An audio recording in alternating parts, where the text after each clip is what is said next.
Assalamualaikum warahmatullahi wabarakatuh. Kembali lagi dengan Kak Iman.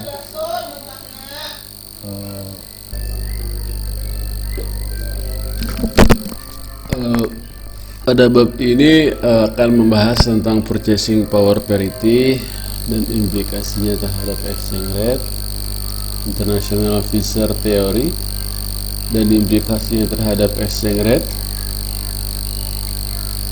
Kemudian perbandingan purchasing power parity dan international Fisher effect teori dan teori interest rate parity yang dijelaskan pada penelitian bab sebelumnya. Jadi dijelasin inflasi, terus interest rate dan exchange rate. Jadi tingkat suku bunga dan tingkat inflasi itu mempunyai pengaruh terhadap nilai tukar. Itu sudah dibahas di bab 4 ya. Sehingga mempengaruhi nilai dari MNC ya. Manajer keuangan MNC harus mengerti bagaimana inflasi dan tingkat suku bunga dapat mempengaruhi nilai tukar, sehingga mereka dapat mengantisipasi dampaknya terhadap nilai perusahaan ya. Karena pengaruhnya tersebut terhadap nilai perusahaan, inflasi tingkat suku bunga layak untuk dipelajari lebih dalam. Nah, itu kenapa inflasi dan tingkat suku bunga itu layak ya dipelajari lebih dalam, karena mempengaruhi nilai perusahaan di masa yang akan datang. Purchasing power parity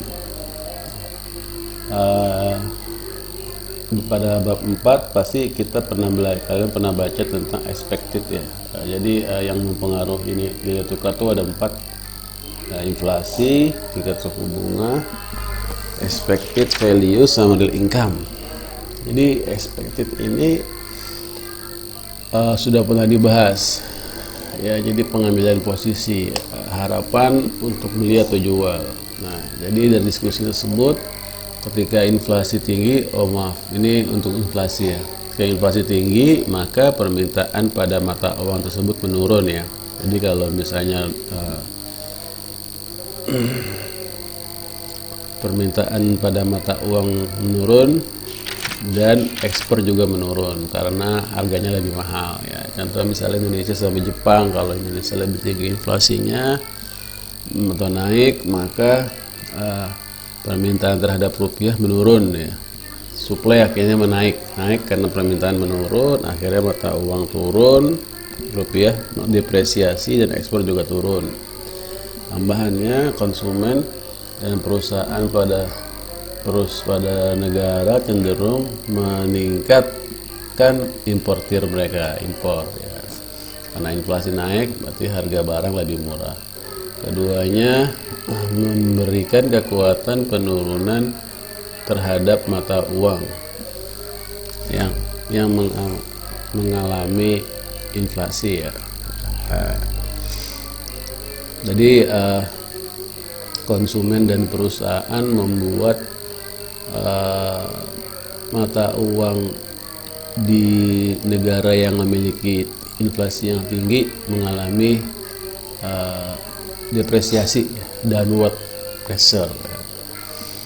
Tingkat inflasi di berbagai negara berbeda-beda, vary among countries, causing international trade pattern, karena perdagangan internasionalnya, sehingga nilai tukarnya berubah-ubah sesuai dengan yang tercatat ya.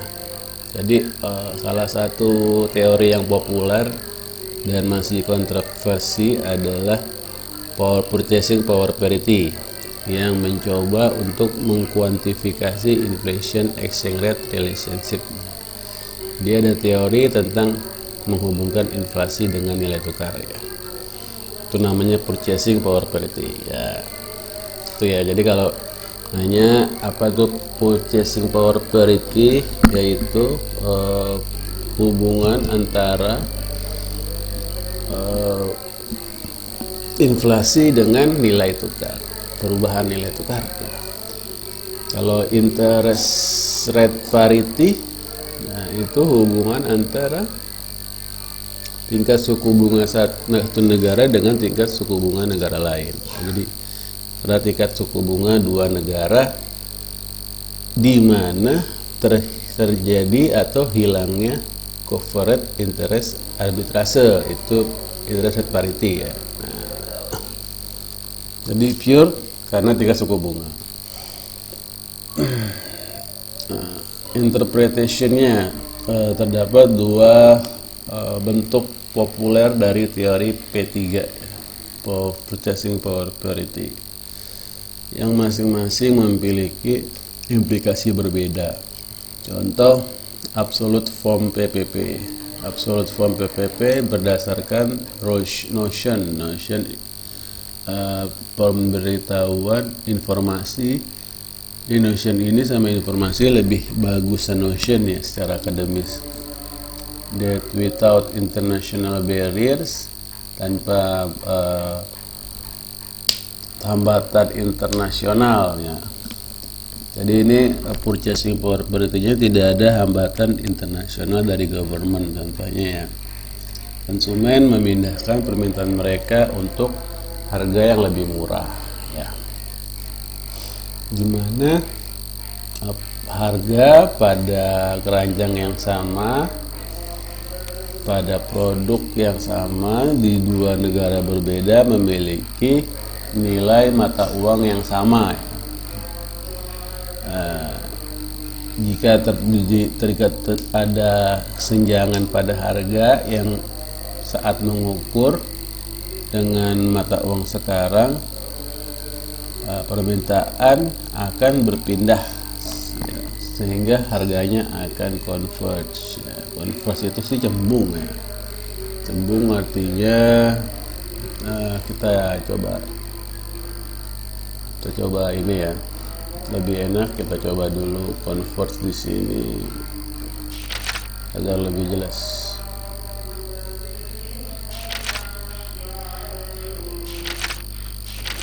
Converge menjauhi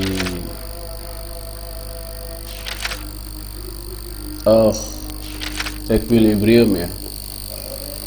Price converge biasanya suka di sinonim ya. Tadi sampai mana ya? Sudah nggak sengaja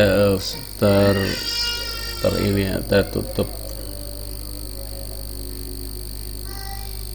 Ya, mungkin saya ulang saja. Tadi tiba-tiba close. Tadi kita bicara soal interpretasi purchasing power parity. So tadi kayak ada mati sebentar. Dia terbagi atas dua, absolut dan relatif. Absolut ini inflasi antara dua negara tidak ada hambatan, kayak international barrier, kayak kuota, kayak transportation cost, dan seperti tarif ya. Kalau relatif dia market imperfection, artinya ada hambatan ya. Jadi kalau yang ini pure kalau inflasinya lebih tinggi, kalau harganya lebih tinggi daripada negara lain, dia akan lebih cenderung ke harga yang lebih rendah ya. Kalau ini misalnya dari US 9% inflasinya, sedangkan UK 5%. Dan di kondisi P3 teori menunjukkan bahwa pasti karena lebih rendah United Kingdom, maka British akan lebih terapresiasi dan US akan lebih terdepresiasi. Terapresiasinya berapa? 4% ya. Kenapa? Karena kita kan cuma hanya bicara P3 teori ya. Jadi kan ada dua tuh yang mempengaruhi, ada beberapa yang mempengaruhi nilai tukar. Pertama harga spotnya sendiri, terus kemudian kedua tingkat suku bunganya. Nah, ketiga adalah ini inflasi ya.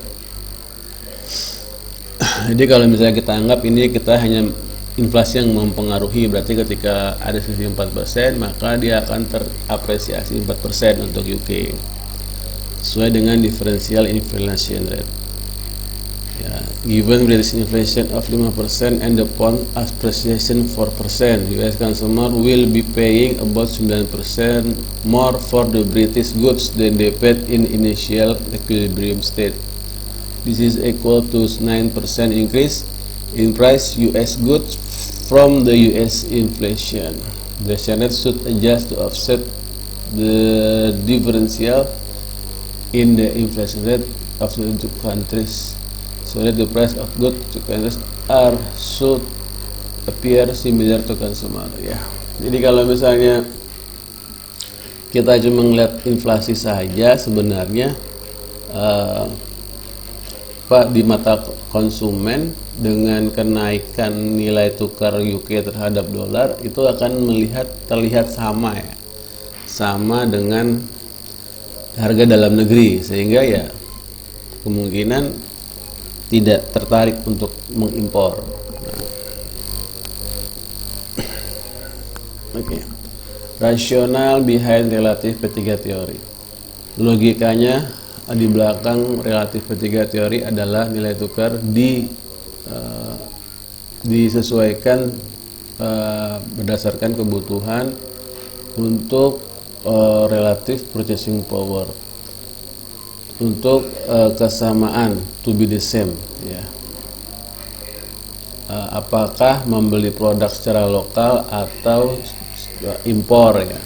Jika purchasing power is not equal, nah jika jika purchasing power tidak sama, konsumen akan memindahkan pembelian ke produk yang lebih rendah sehingga purchasing power menjadi sama.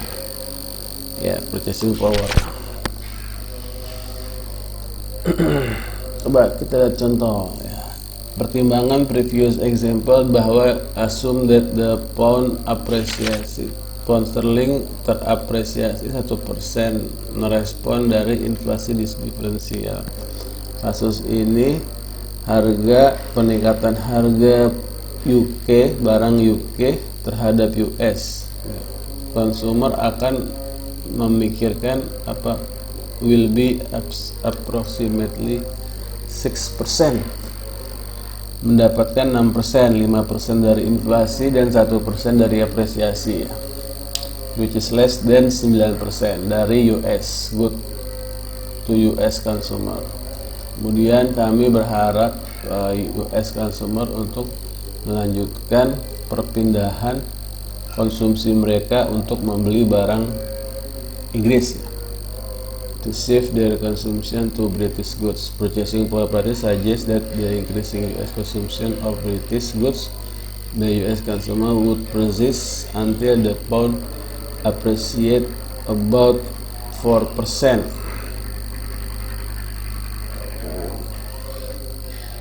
Any level of appreciation this would represent attractive. Jadi kalau kan ada perbedaan 6% dengan 9%. Jadi selama dia belum mencapai titik equilibrium 9%, maka permintaan terhadap British akan terus meningkat.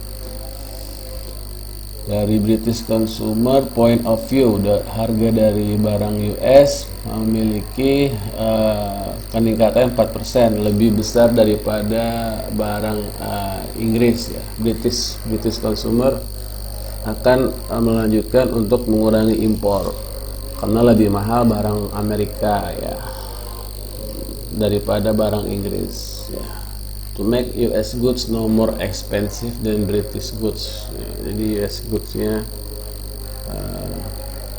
British consumer akan melanjutkan mengurangi impor dari United States sehingga pound akan meningkat cukup untuk tidak lebih daripada barang British. Jadi dari 5 dia naik 4%. Jadi ketika menguat 4% maka terjadinya relatif PPP teori ya. The price converge ya. titik equilibrium yang sama ya. The net effect is the price of US good would increase approximately 5% to British consumer. 9% inflation minus 4 saving to British consumer agar pounds per 4% terapresiasi ya. Oke, jadi orang consumer British juga tidak akan menambahkan impornya sampai UK mengalami apresiasi sebesar 4% sesuai dengan interest diferensial. Asumsi derivation penurunan dari purchasing power parity ya, PHI ditambah IH. Ini satu ya. PH itu adalah harga home country. Oke. Ya, jadi kalau untuk inflasi dalam negeri itu PH 1 ditambah IH. IH-nya itu inflasi. Kalau untuk luar negeri PF ditambah 1 plus IF. IF itu inflasi foreign exchange. Itu salah satu power ini biasa ya, rumus biasa. Jadi kata kuncinya kalau IH lebih besar daripada IF, maka nilai tukar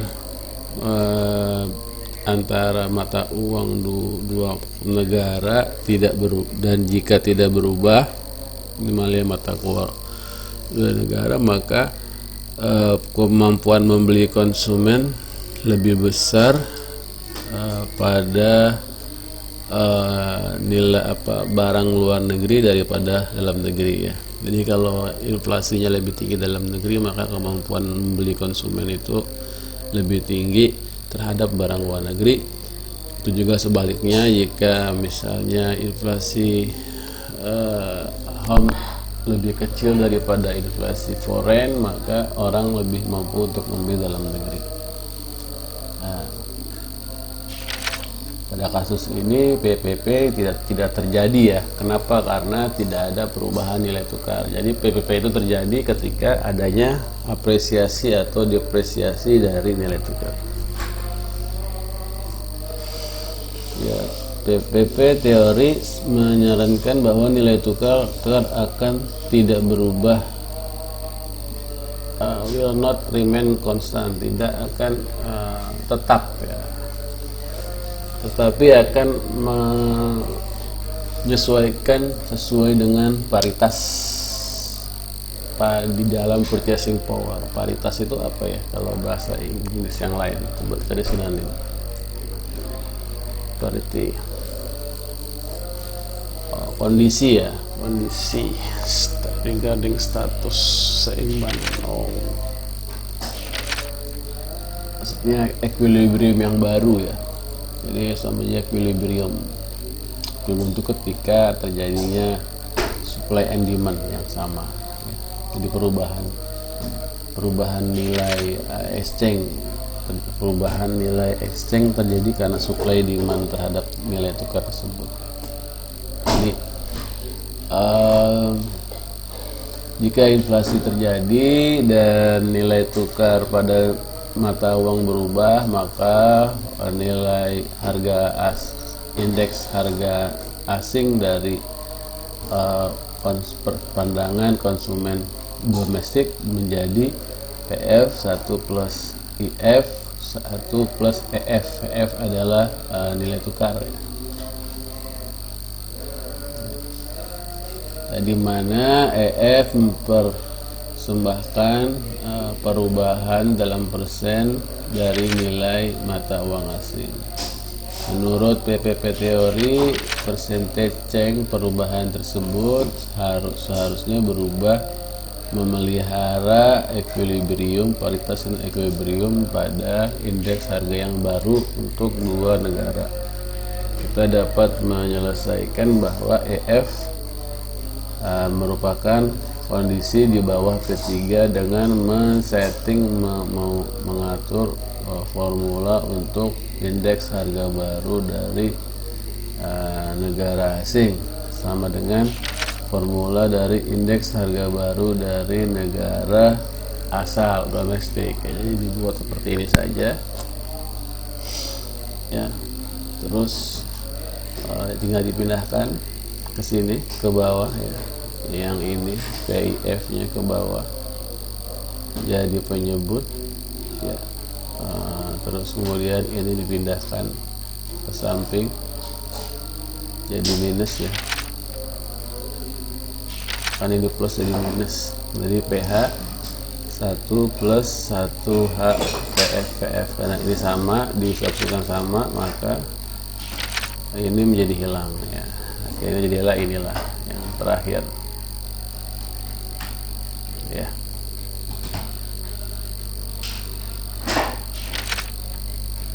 Ya, ini yang terakhir. Lanjut. Ini ya. Waduh. Sampai 12.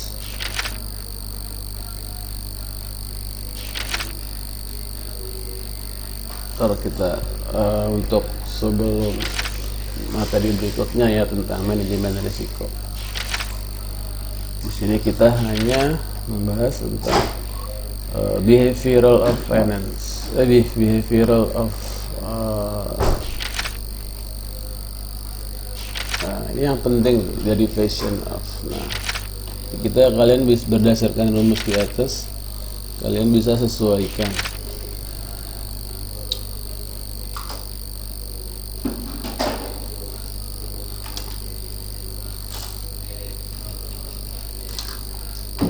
Ya. Jadi jika IH interest inflasi home lebih besar daripada inflasi foreign, maka nilai tukarnya akan positif ya. Karena kan IH-nya jadi pembilang. Ketika IH-nya lebih kecil dari IHF, maka akan negatif karena IH-nya adalah pembilang ya. Ya kan kalau ini lebih kecil berarti kan otomatis kan jadi 0,1 jadinya minus kan. Kalau di sini jadi plus, jadi 0,1 ditambah 0,9 misalnya dibagi dengan 1 ditambah 0,12 jadi 1,09 dibagi dengan 1,12 kurang 1 kan pasti di bawah 1 ya. Nah, di contoh yang bawah, jika home currency minus home currency experience lah, dia pakai bahasa experience ya, kita coba.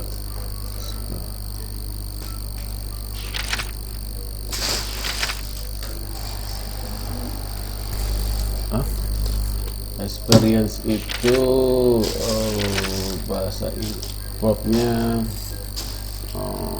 mengalami ya, mengalami.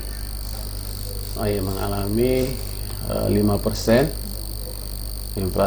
inflation rate dan foreign country-nya 3%, maka pasti di atasnya 5 dan 3 pasti mengalami apresiasi ya, apresiasi. Itu nilai tukar. Juga ini ketika IH-nya lebih kecil daripada IF, maka dia akan mengalami minus 2,8 ya, 7% dari foreign country dan 4%. Jadi terjadinya kalau pure dari inflasi saja ya dia langsung pasti minus 2,8. Tapi kan nggak itu ya. Tapi ini kita buat seolah-olah. Nah, jika kita menggunakan EF sama dengan IH dikurang IF, nah bagaimana nih perubahan pada nilai tukar? Harusnya sama untuk perubahan inflation rate di antara dua country, maka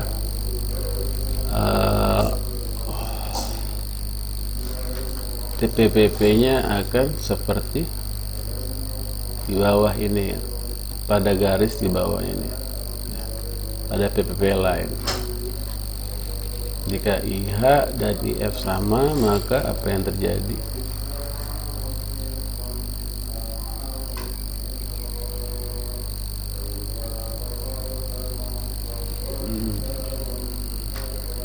Using P3 theory, you should be able to assess potential impact of inflation on exchange rate.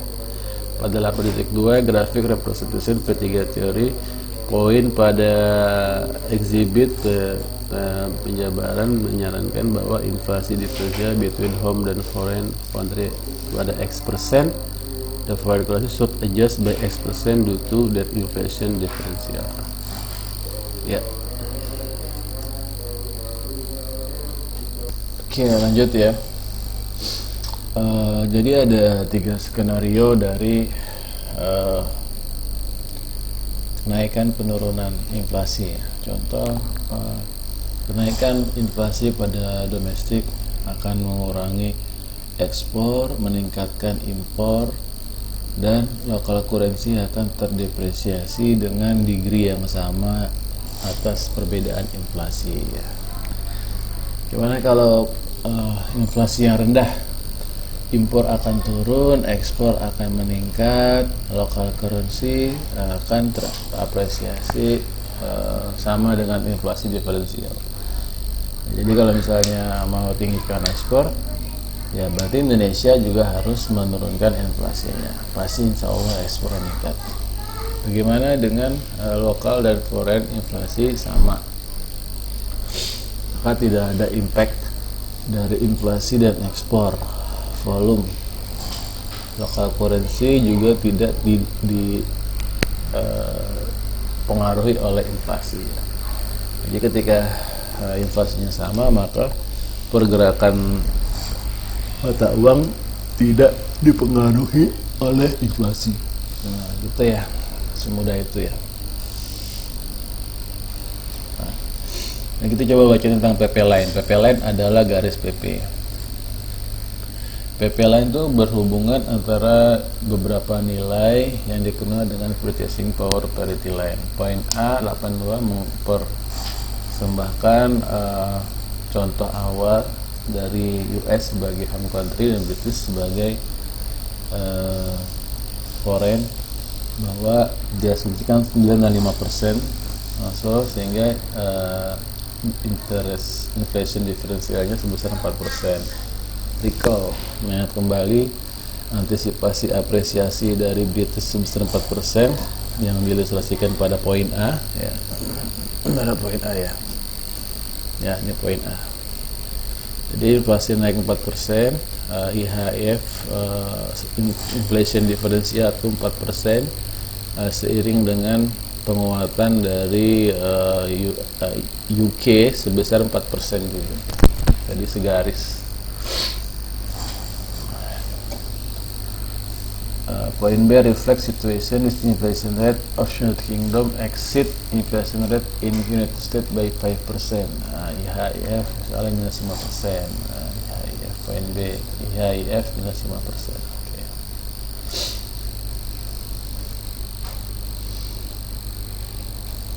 Berarti foreign exchange-nya lebih besar 5% daripada home currency-nya ya. Home currency-nya. Sehingga UK-nya jadi melemah ya. Melemahnya adalah sebesar 5% perubahannya. Ini garis ini adalah perubahan dari foreign exchange. Jadi kalau misalnya JPY/IDR, maka ini persentase dari JPY-nya gitu ya.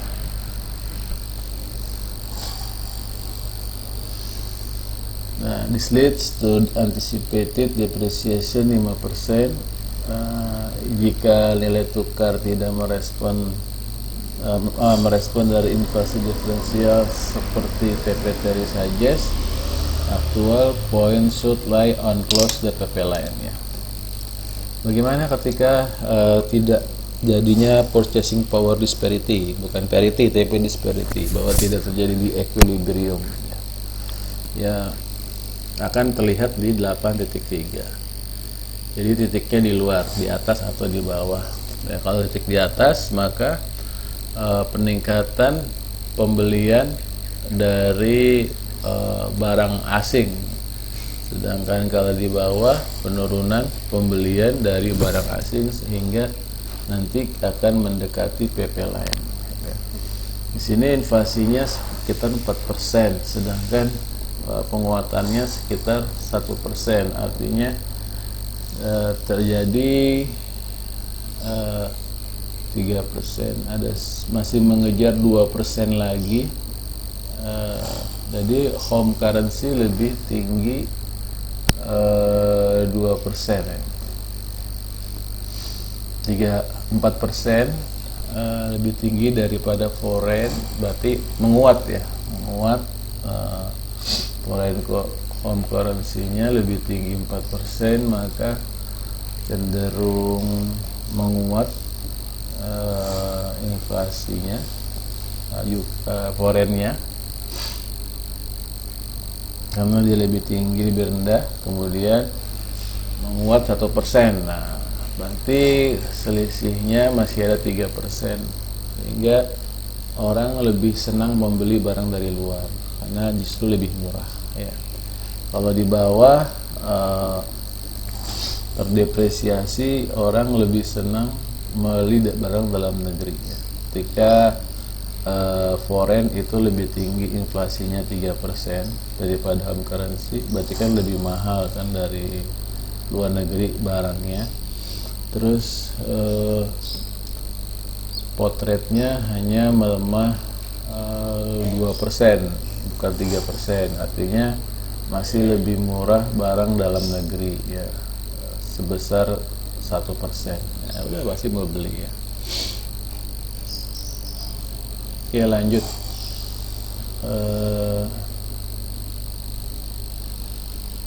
Kita baca. Mungkin kalian nggak terlalu idep, ya, yang saya baca aja. Jadi 8.3 mengidentifikasi area purchasing power disparity. Jadi kalau bukan di garis line namanya disparity, ya. Sama interest rate parity, kalau bukan di garis interest rate parity-nya namanya covered interest arbitrage, ya. Nah, bukan interest rate disparity, ya, sama aja mungkin. Sama kayak interest arbitrage. Jadi kemungkinan akan ada arbitrase di sana. Ya. Ini juga sama sih sebenarnya, arbitrase juga, ya. Jadi kalau di antara dua barang ada barang yang lebih murah, pasti orang akan membeli barang yang murah, kemudian akan menjual di barang yang mahal, gitu. Tapi kan itu beda, ya.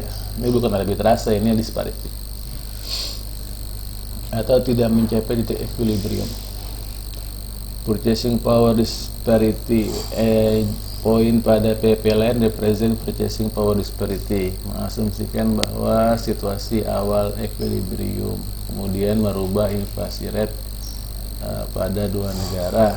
Jika nilai tukar tidak bergerak seperti PP teori suggest, maka terjadinya disparity purchasing power dari dua negara, ya. Jadi seharusnya kalau inflasi rate naik 3%, seharusnya spot rate kalau spot rate harusnya juga menguat, ya. Misalnya home currency lebih tinggi inflasinya, berarti seharusnya foreign currency menguat, ya, sebesar itu. Tapi ternyata enggak. Ternyata kalau disparity ini inflasinya ada 5%, tapi pelemahan nilai tukar dari mata uang domestik itu tidak melemah 5%. Gitu, ya. Maka terjadilah purchasing power disparity. Contoh misalnya home inflation exceed foreign exchange 4%. Dan mata uang asing naik hanya 1%, harusnya kan 4% juga, ya, untuk merespon inflation diferensial. Dampaknya bahwa purchasing power disparity terjadi, kekuatan pembelian konsumen dalam negeri terhadap barang asing itu menjadi lebih kuat ya, relatif ya, untuk membeli daripada membeli barang dalam negeri. Jadi P3 teori menyarankan bahwa disparity ini hanya akan terjadi pada jangka pendek. Selanjutnya, home country consumer akan dapat mengambil keuntungan disparity dengan menjual purchasing, dengan membeli barang asing lebih banyak, sehingga menguatkan mata uang tersebut, sehingga poin C pindah ke PPP ya, karena kita mengimpor akhirnya menguatkan ya mata uang asing tersebut, sehingga akan naik ke garis PPP. Juga pada poin D, poin represent home inflation 3% lebih rendah dari foreign inflation. Jadi home inflation 3% lebih rendah, tapi mata uang asing hanya turun 2% gitu. Padahal harusnya dia naik, turunnya 3%, atau mata uang lokal menguat 3%. Kita tidak. Nah, dari sinilah terjadi purchasing power disparity. Purchasing power, kemampuan membeli barang asing mengalami kurang disukai, sehingga lebih suka barang dalam negeri, di mana barang dalam negeri akan terjadi depresiasi karena terlalu banyak membeli barang dalam negeri, atau supply rupiahnya atau supply dolarnya sebagai home base menjadi lebih besar, sehingga mata uang foreign asing tidak begitu melemah ya. Dan home country consumer mungkin achieve purchasing foreign goods causing the foreign currency to weaken the extent as anticipated by apa sih CIS ini, CIASE, apa CIASE?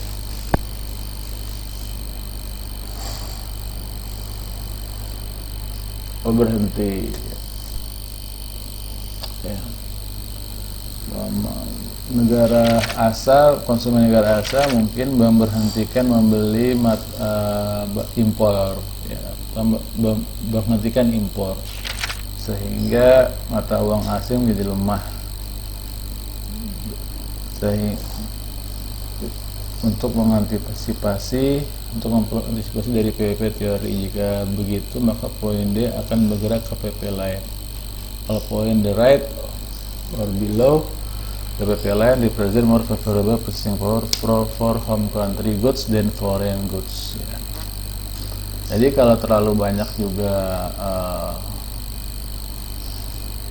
di sini 3%, home inflation 3% below foreign, sehingga jadi inflasi di luar negeri lebih besar 3%, namun foreign currency hanya lebih besar 2% gitu. Sehingga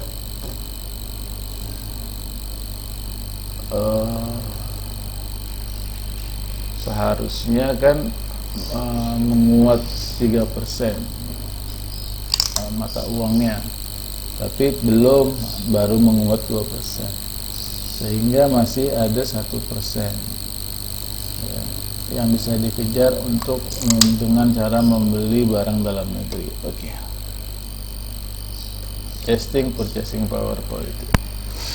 P3 theory not only provide explanation of how relative inflation rate between two countries can influence exchange rate, but also that can forecast. Nah, jadi tadi sudah tahu ya, saya pikir kalian sudah tahu yang ini tentang di atas ini, bahwa ketika ini di sini artinya orang lebih suka beli dalam negeri karena barang dalam negeri lebih murah daripada di luar ya. Mengingat inflasi 3% lebih besar di luar, dan nilai mata uang kita terapresiasi baru 2% ya. Artinya masih agak link 1% lebih murah beli di dalam negeri daripada di luar. Kalau di sini adalah beli dalam importir lebih bagus daripada ekspor, importir lebih bagus, kalau ini lebih bagus membeli dalam negeri. Nah, ini untuk penentuan apakah kita impor atau enggak ya. Nah, ternyata bisa mengforecast exchange rate. Nah, tahu dari mana?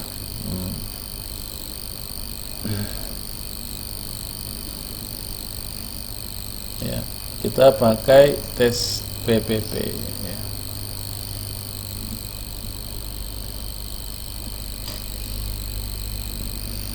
Bagaimana caranya melakukan forecasting? Konseptual tes PPP, one way to test PPP teori adalah memilih dua negara, misalnya United States dan negara asing lain, membandingkan diferensial dari inflasi mereka dan percentage change in the foreign currency value selama several time period ya. Kalau mau bikin tes berarti menggunakan beberapa data ya. Dapat kita plot poin-poin yang dipresentasikan dan inflasi diferensial dan exchange rate percentage merubah masing-masing waktu yang spesifik dan menentukan apakah poin lebih dekat dengan PP line. Jika poin deviate menyebar signifikan dari PP line dan persentase perubahan foreign currency tidak dipengaruhi oleh inflation differential in manner PPP theory suggests. As an alternative test, several foreign countries could be compared with the home country over given time period. Masing-masing foreign country will exhibit inflation differential relative to home one. This can compare to the exchange rate change during the period of concern. Point can plot on graph such as 83 for each foreign country analyzed. If the point deviate significantly from the PP line, the exchange rate are not responding to the inflation differential in accordance with PPP theory. PPP theory can be tested for any countries on which inflation information is available. Okay.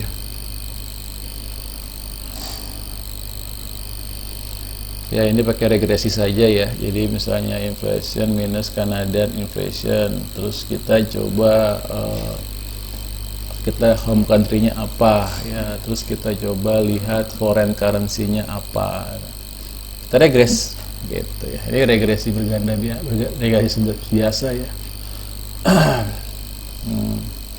Mengapa purchasing power parity does not occur? Nah, ini pertanyaan. Purchasing power parity tidak terjadi karena confounding effect and because of lack substitute from some traded goods ya. Confounding itu apa ya? Penjelasannya kurang jelas. Confounding.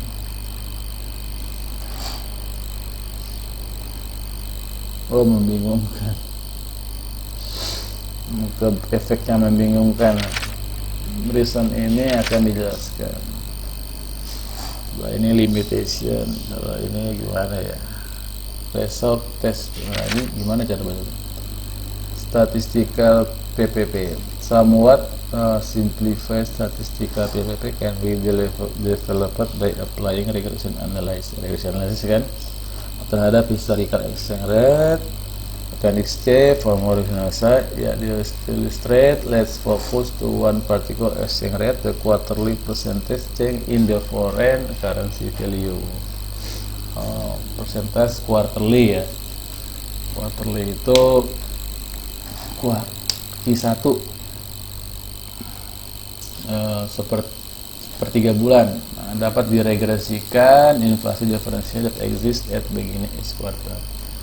EF sama dengan A0 ditambah A1 ditambah 1 inflasi US dibagi dengan inflasi foreign. Nah, kamu bisa juga nih buat untuk untuk IDR misalnya, IDR terhadap US, IDR terhadap apa ya.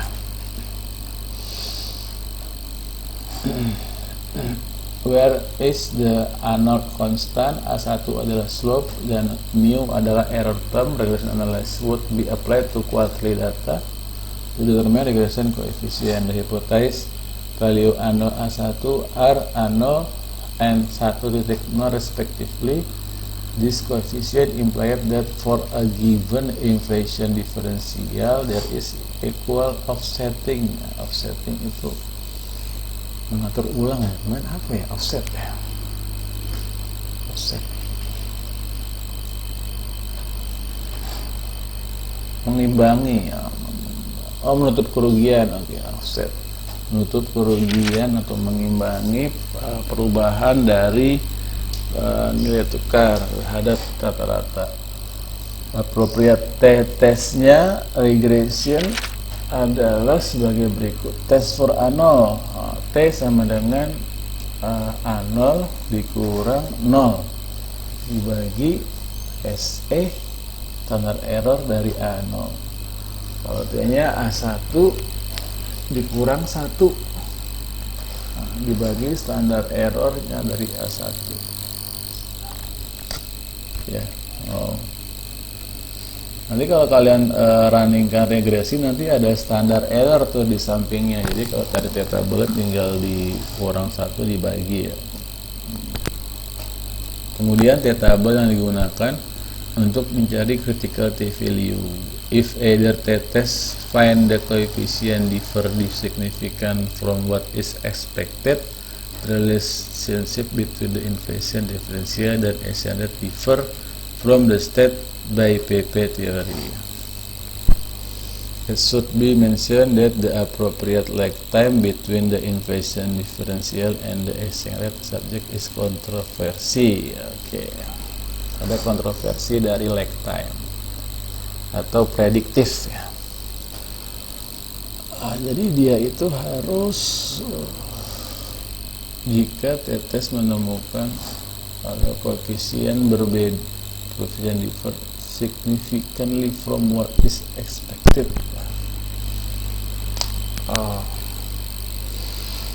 Berarti terjadinya purchasing power disparitas.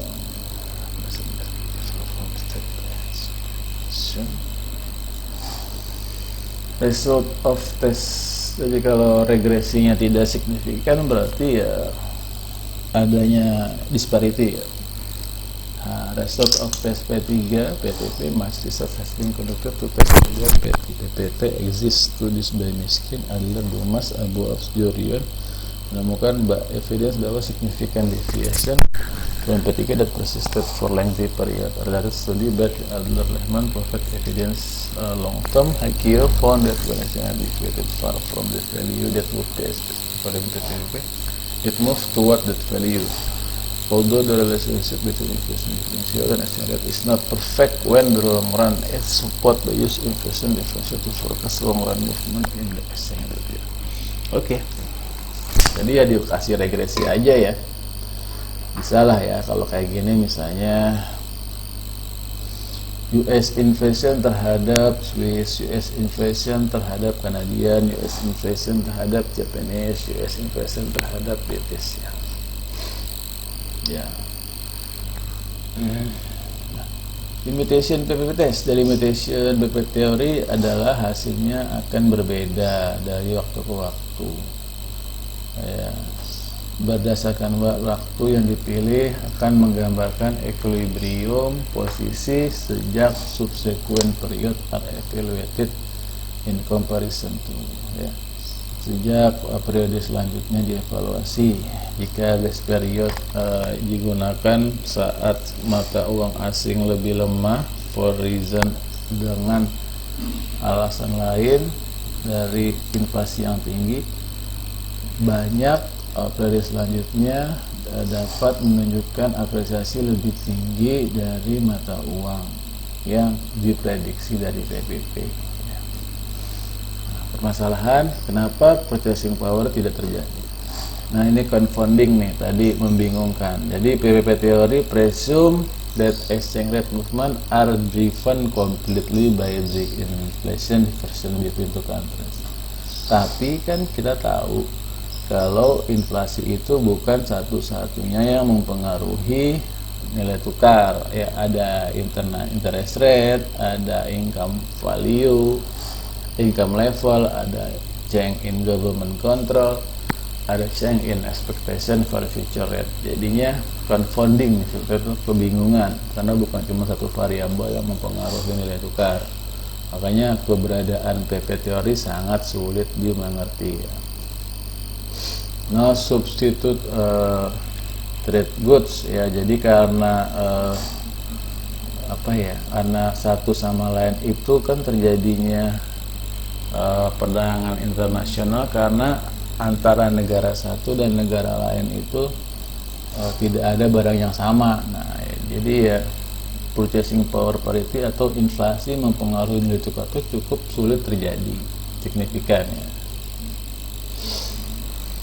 Purchasing power parity in the long run can be tested over long run by assessing a real exchange rate between two countries. In this way, the exchange rate of measure purchasing power. Because we can buy 10%, but its home inflation 10%, bullet inflation is not change. Oke. Nah, sekarang kita lanjut ke international Fisher effect, ya. Dengan ini saya nggak baca di atas lagi, ya, pasti kalian nggak paham nih kalau saya nggak baca semua nih. Tapi waktu itu menghambat kita untuk mendalami semua hal, ya. International Fisher effect itu bersamaan dengan PPP teori mengatakan bahwa teori besar lain di keuangan internasional adalah international Fisher effect. Nah, jadi teori internasional keuangan itu ada tadi interest rate parity, ada coverage interest arbitrage, ada purchasing power parity, ada international Fisher effect, ya. Ya, international Fisher effect ini dia menggunakan tingkat suku bunga daripada inflasi diferensial untuk menjelaskan mengapa nilai tukar berubah, ya. Jadi international Fisher effect itu using interest rate. Step pertama mengerti international Fisher effect adalah bagaimana tingkat suku bunga nominal negara dan inflasi itu berhubungan. Nah, gitu, ya. Dia lebih ke arah Nah, kita coba cari example. Wow, miring sekali, ya. Ya, rumusnya juga sama, ya. Rumusnya juga sama. Nilai tukar berubah dari 1 plus tingkat suku bunga home dengan tingkat suku bunga foreign, ya. Rumusnya juga sama, ya. Jadi kalau ini kita menggunakan rumus yang sama, hanya berbeda simbol, ya. Sama juga kayak menggunakan premium, ya. Premium, perubahan premium juga sama yang terhadap yang kita pernah bahas tuh, premium, perubahan premium di forward contract, ya, dari nilai tukar, ya. Coba kita pahami dulu example. Asumsi bahwa that inflation is expected to be very high in Canada during next year. Asumsi bahwa inflasi yang tinggi terjadi di Kanada tahun depan. Hasilnya orang-orang di Kanada akan cenderung untuk menghabiskan uang mereka, ya, karena pada menyimpan, ya, karena lebih baik kalau inflasi tinggi, ya, lebih baik spend money sebelum harga naik. Mereka akan menaikkan, will also be willing to borrow in order to purchase product, ya. Mereka lebih senang meminjam untuk membeli barang sekarang sebelum harga naik. Nah, jadi kalau inflasi udah pasti naik, pasti orang nggak mau nyimpan, maunya beli. Kemudian inflasi yang diharapkan naik tinggi, high expectation inflation result in a small supply of loanable fund, large demand for loanable fund and high nominal quote interest rate. Sehingga tuh Canada nominal interest rate akan melebihi ekspektasi inflasi rate di Kanada in order to entice some people to save. Sementara asumsi bahwa inflasi yang diharapkan moderat di US rate selama next year, tahun depan, akan menghasilkan people akan lebih, United States akan lebih menyimpan uang karena mereka lebih concern terhadap perubahan harga daripada inflasi. Since inflation is not a major concern, ketika inflasi bukan merupakan pusat dari fokus, there is larger supply of loanable fund, low demand for loanable fund, and low inflation is lower, and low nominal interest rate.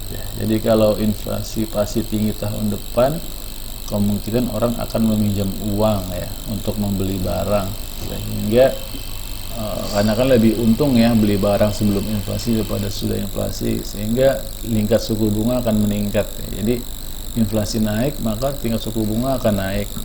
Inflasi ekspektasi turun, maka tingkat suku bunga akan turun. Itulah kira-kira bayangannya. Nominal interest rate in United States akan lebih rendah daripada di Kanada karena inflasinya lebih rendah. Jadi inflasi rendah, maka tingkat suku bunga juga rendah.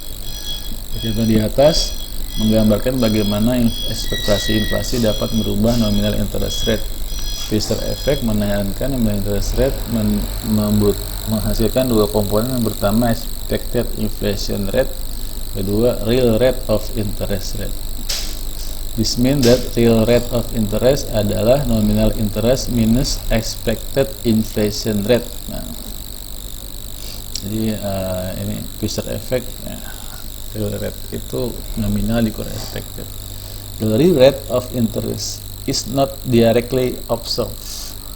However, by assuming specific real rate of return in country and observing nominal interest rate, we can derive expected inflation rate of country. Nah, interest rate effect is application to Fisher effect to two countries in order to derive the expected change in the exchange rate. Untuk menyupir atau mempengaruhi nilai tukar Nominal perbedaan dari nominal interest rate di antara dua negara secara komplit berkontribusi terhadap perubahan dari ekspektasi inflasi di antara dua negara.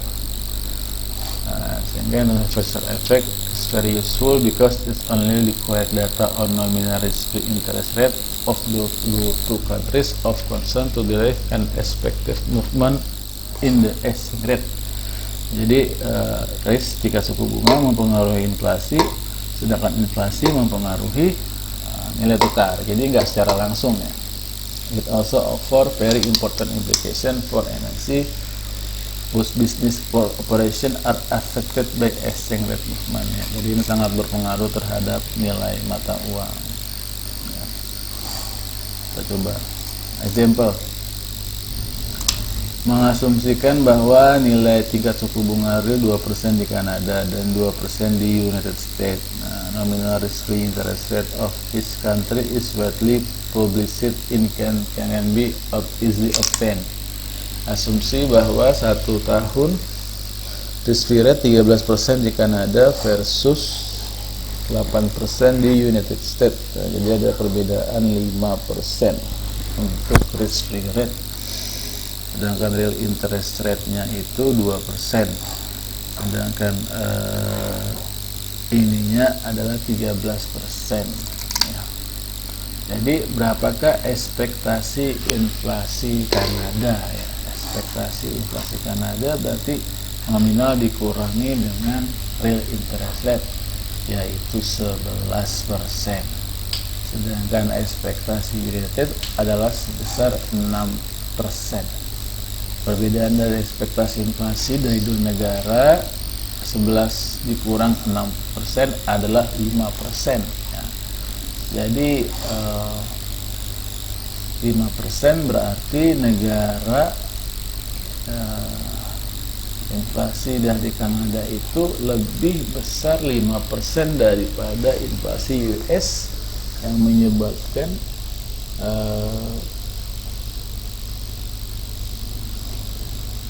asing itu lebih tinggi 5%. Jadi dia minus. Jadi US terapresiasi. International investor effect borrows from the theory of purchasing power parity. Ketiga, to derive on unexpected exchange rate movement based on expected inflation rate.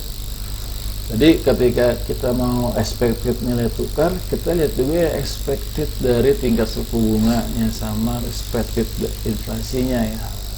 Itu bukan pilihan untuk pengambilan posisi. Itu news ya, news. Since the expected inflation 5% higher in Canada dan United States, maka Canadian dollar akan melemah sebesar 5% dan US investor akan menguat atau mendapatkan 8% dari Canadian investment, which is the same as the could earned in United States. Ya. Ya, jadi sama saja. Jadi walaupun di sini keterangannya this periodnya 13% dan Kanada dan US 8%, jika Kanada melemah mata uangnya sebesar 5%, maka kalau US yang menguat maka sama saja, mau di Kanada ataupun mau di UK. Oke, jadi bagaimana implikasi dari foreign investor ya? Implikasi foreign investor yang mencoba untuk mendanai berinvestasi di interest rate US yang tinggi gitu. Foreign investor akan affected by the effect of relatively high US inflation if they try to capitalize high US. Jadi ternyata tingkat suku bunga juga ditentukan juga dengan inflasi ya. Jadi harus juga dilihat inflasi sama tingkat suku bunga.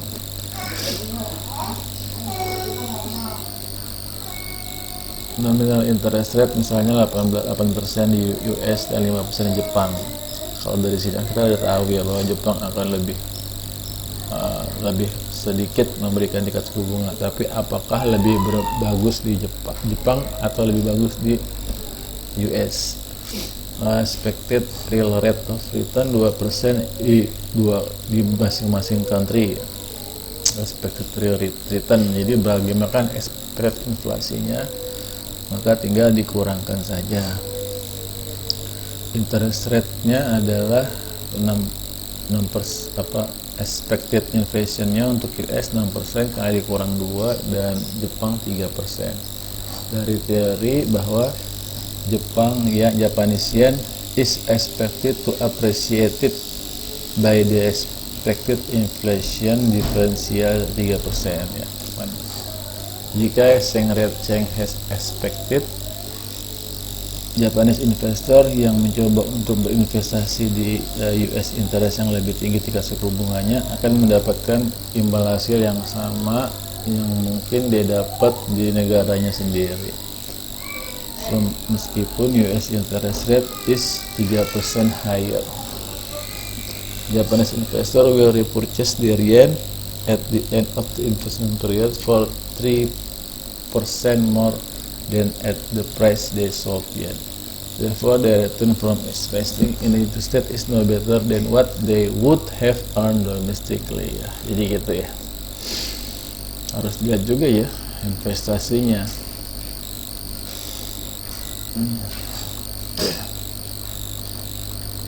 Nah, ini adalah perhitungan. Kita bisa cek, bisa lihat misalnya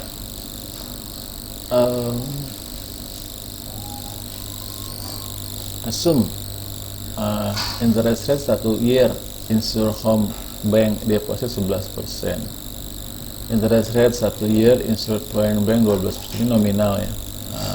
Jadi lebih tinggi dari luar negeri pada dalam negeri. Untuk actual return tua investasi tersebut in the home country and foreign currency would have changed over the investment horizon by the following percentage.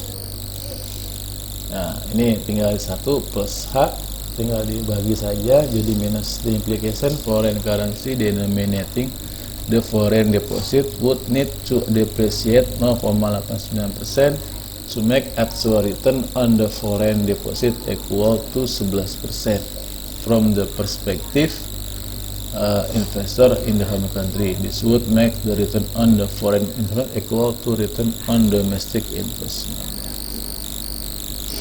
Nah, di sini kita bisa lihat skenario-nya tadi ya. Jadi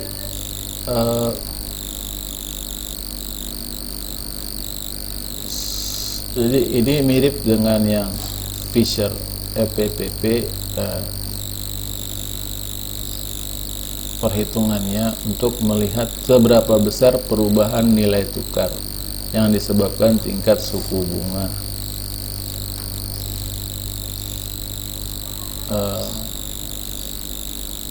bukan oleh tingkat suku bunga antara negara rumah dengan negara yang lain, negara home, ya gitu ya, lama ya. Saya nggak bisa nih lama-lama jelasin ini.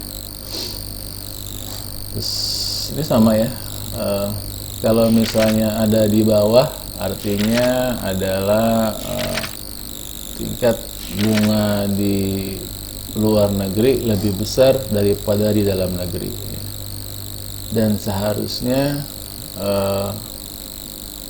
kalau misalnya G ini harusnya misalnya ada di G, berarti tingkat suku bunga luar negeri lebih besar daripada dalam negeri. Nah, tergantung kita mau kemana nih, mau didepresiasikan atau mau diapresiasikan currency-nya. Kalau ada di sini berarti ini currency menguat ya.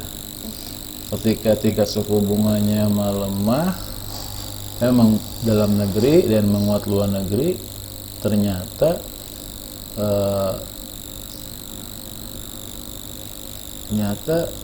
seharusnya dia melemah ya kan. Kalau yang paling tinggi foreign currency-nya jadi melemah, ternyata currency jadi menguat. Nah, lucu ketika tingkat suku bunga melemah lebih banyak di luar, tapi tingkat suku spotnya lebih mahal, menguat. Nah, itu terjadinya kalau sebutnya arbitrase ya, tapi ini bukan arbitrase ya.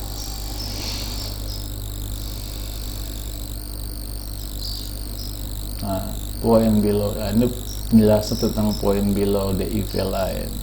Reflect higher return from investing foreign deposit.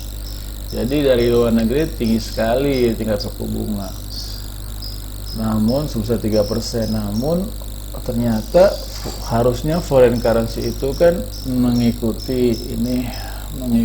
harus terdepresiasi. Ternyata dia terapresiasi 2%. Nah, kombinasi ini dari interest tingkat suku bunga yang tinggi ditambah apresiasi akan menyebabkan penghasilan luar negeri lebih tinggi daripada dalam negeri.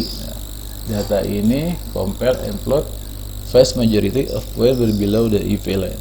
This would suggest that investors of the home country could consistently increase their investment return by establishing foreign bank deposit. Such result would refute by the EV theory.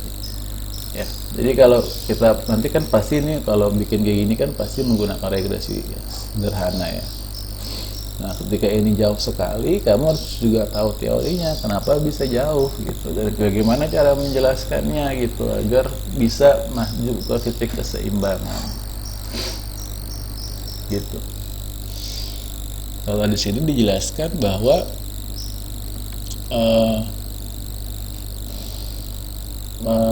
disajikan bahwa investor pada negara asal harus konsisten menambahkan investasi mereka terhadap bank deposit. Jadi kalau pasti orang kan kalau ini jadi imperfect market ya. Imperfect market artinya adanya hambatan-hambatan dari perdagangan ya. Karena misalnya negara nggak bolehin orang bertransaksi di luar gitu, itu imperfect market. Nah, harusnya kan dia melemah nih kalau foreign lebih tinggi daripada, ini penjelasannya kalau foreign lebih tinggi daripada home, maka foreignnya melemah ya harusnya ya, kan titiknya di sini. Tapi kalau home lebih tinggi daripada, jika suku bunga lebih tinggi daripada foreign, maka foreignnya menguat gitu, atau home-nya jadi terdepresiasi, terbalik ya gitu. Nah, ini diregresikan saja. Statistikal juga sama, menggunakan ini juga ya. Langsung. Nah, kita terakhir satu key variable untuk penjelasan summary-nya. Jadi interest rate differential ya. Comparison IRP, PPP dan IV teoris. Jadi Fisher effect berhubungan dengan inflation rate differential ya, inflation rate differential bisa berhubungan dengan interest rate differential, menghasilkan Fisher effect ya. Ini Fisher effect. Ini adalah jangan sampai lupa ya, Fisher effect. Ini bukan hafalan ya, harusnya. Terus forward rate premium, discount premium berhubungan dengan interest rate, disebut interest rate parity. Ya mungkin apa sih persamaan, perbedaan, hubungan gitu yang sudah kita pelajari. Terus interest rate dan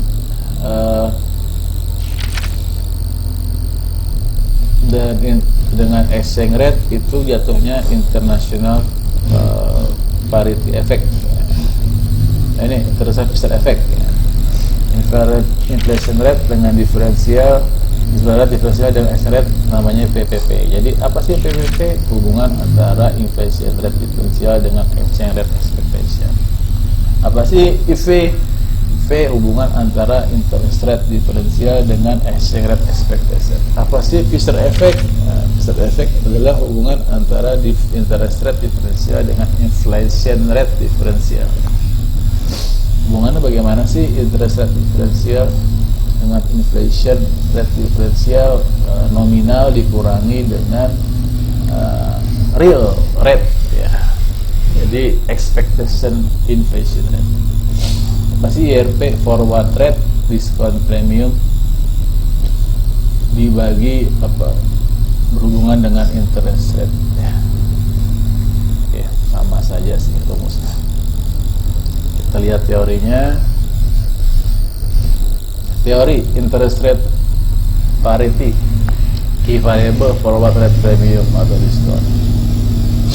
Interest rate differential, summary, the forward rate of one currency with respect to another will contain a premium or discount determined by differential of interest rate between the two countries. As a result, corporate interest rate will provide a return that is no higher than a domestic return. Ya. Jadi kalau menghitung forward rate di interest rate parity ya. Nah, purchasing power parity juga sama. Spot rate one currency with respect to another will change in relation to differential of inflation rate between two countries. Consequently, purchasing power consumer when purchasing goods berhubungan dengan barang ya, their own country will be similar to purchasing power when importing goods from the foreign country. International Fisher effect, a percentage change in spot exchange rate, interest rate differential. The spot rate of one currency with respect to another will change in accordance with the differential in interest rate between the two countries ya. Bergantung berdasarkan differential. Dampaknya return dari uncovered foreign money market securities will on average be no higher than return domestic money market ya. IRP ya. Oke, jadi itu bab tentang behavioral of exchange rate ya. Saya juga lupa nih Pak. Masih pagi mungkin ya penjelasan tentang IRP.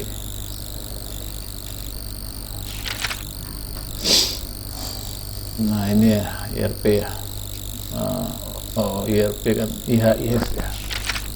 Forward premium, rumusnya gimana ya?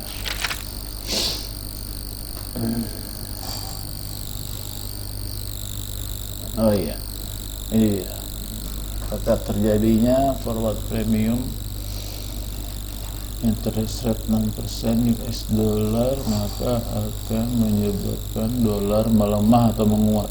Kayaknya sama ya, forward premium gitu, IRP sama international investor effect gitu. Sama, kayaknya rumus juga sama ya, nggak ada beda sama sekali ya. Nggak ada beda ya, cuman mungkin pemahamannya aja kalian berbeda ya. Dan rumusnya sama ya. Rumusnya sama, P-nya premium, interest diferensial ini juga sama, forward diskon, forward premium, tapi ini lebih ke arah jangka